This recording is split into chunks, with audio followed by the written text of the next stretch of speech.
निर्मला सीतारमण के नाम सबसे ज्यादा बजट पेश करने का रिकॉर्ड है। उनको बजट की बारीकियों का अच्छा खासा अनुभव हो चुका है। ऐसे अनुमान लगाए जा रहे हैं कि अब की बार बजट में छोटे और कुटीर उद्योगों के जरिए बड़े रोजगार के साधन जुटाने पर जोर हो सकता है।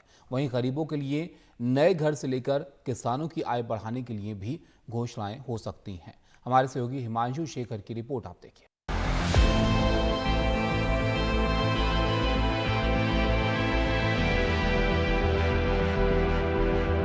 निर्माण की इस रफ्तार पर हिंदुस्तान का विकास सवार है।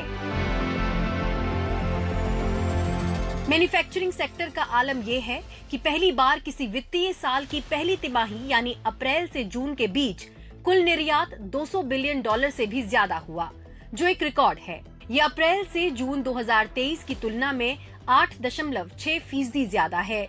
इस निर्यात में सबसे ज्यादा इंजीनियरिंग और इलेक्ट्रॉनिक सामान, ड्रग्स और फार्मास्यूटिकल्स, कॉफी और जैविक और गैर जैविक रसायन शामिल हैं।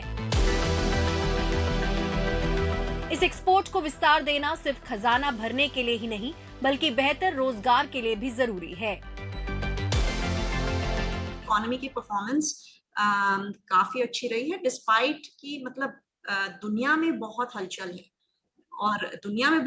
है और डोमेस्टिक इकोनॉमी में भी काफी शॉक्स हमने फेस किए। पैंडेमिक है, क्लाइमेट रिलेटेड है, कॉन्फ्लिक्ट रिडन वर्ल्ड है, तो ये बैकड्रॉप ये है।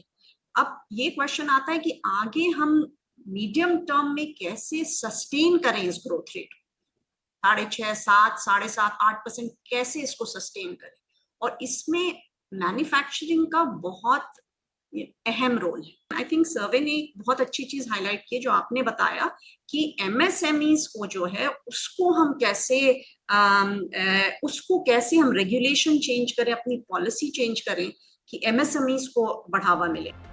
मोदी सरकार का फोकस लघु और कुटीर उद्योगों पर बहुत ज्यादा रहता है। एक अनुमान के मुताबिक देश में करीब 5 से 6 करोड़ छोटे और लघु उद्योग की इकाइयां हैं। इनसे करीब 12 करोड़ लोगों को रोजगार मिलता है। बहुत ज्यादा अनुमान है कि अब की बार बजट नेक्स्ट जनरेशन वाले आर्थिक सुधार कार्यक्रम को वित्त मंत्री नया स्वरूप दे सकती हैं। ऐसा अनुमान इसलिए लगाया जा रहा है कि 2021 से 22 के बजट में सरकार ने आईडीबीआई बैंक के अलावा सार्वजनिक क्षेत्र के 2 बैंकों और एक सामान्य बीमा कंपनी के निजीकरण का प्रस्ताव रखा था। हालांकि सार्वजनिक क्षेत्र के बैंकों के निजीकरण का प्रस्ताव अब भी लंबित है। खास बात यह है कि वित्त आयोग भी इस प्रस्ताव का हिमायती है। रिफॉर्म प्रोसेस कंटिन्यू करता रहना चाहिए। इसमें कई कदम हैं जो सरकार एजेंडा पर ऑलरेडी हैं, जैसे प्राइवेटाइजेशन बैंक्स का भी, पब्लिक सेक्टर एंटरप्राइजेस का, लेबर लॉज का इम्प्लीमेंटेशन।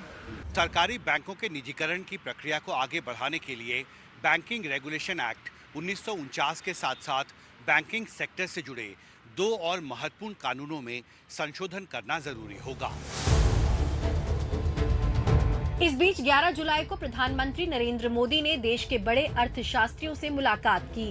उस मुलाकात में वित्त मंत्री निर्मला सीतारमण समेत नीति आयोग के सभी सदस्य मौजूद थे। ऐसी तमाम बैठकों में क्या हुआ, इसको लेकर एनडीटीवी को सूत्रों से जो जानकारी मिली है, उसके मुताबिक सरकार का फोकस आर्थिक सुधार को तेज करने, इंफ्रास्ट्रक्चर के लिए पैसा बढ़ाने, गरीबों को 3 करोड़ नए घर देने, किसानों की आय बढ़ाने और रोजगार बढ़ाने पर है। अब सबकी नजरें मंगलवार सुबह 11 बजे पर टिकी हैं कि वित्त मंत्री निर्मला सीतारमण के ब्रीफकेस से क्या निकलता है। दिल्ली से हिमांशु शेखर के साथ ब्यूरो रिपोर्ट, एनडीटीवी इंडिया।